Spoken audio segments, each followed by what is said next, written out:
ब्रेकनंतर आपल्या सगळ्यांचं पुन्हा एकदा स्वागत। आर्थिक गैरव्यवहार प्रकरणी वसई विरार महानगरपालिकेचे माजी आयुक्त अनिल पवारांसह चौघांना अटक करण्यात आली।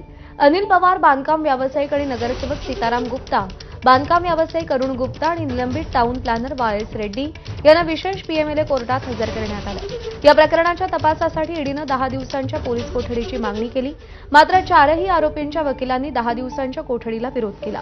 सगळेजण तपासात सहकार्य करत असल्याचा युक्तिवाद वकिलांनी केला।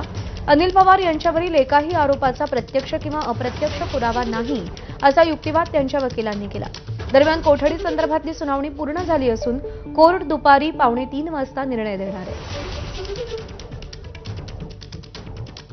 दरम्यान अनिल पवारांच्या वकिलांनी मोठा दावा केलाय। अनिल पवार हे कॅबिनेट मंत्री दादा भुसे यांचे भाचे जावई असल्यानं त्यांची बदनामी करण्यात आली।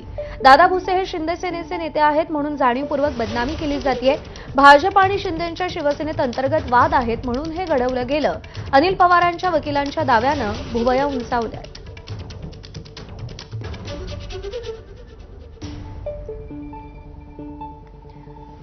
अनिल पवार यांच्या वकिलांनी हा दावा केलेला आहे की अनिल कुमार हे शिवसेनेचे मंत्री दादा भुसे यांचे निकटवर्तीय असल्यामुळे मुद्दाम त्यांची बदनामी केली गेली आहे आणि त्यांच्या या दाव्यानं भुवया उंचावल्या आहेत। दरम्यान दिल्लीमध्ये सध्या मुसळधार पाऊस बरसत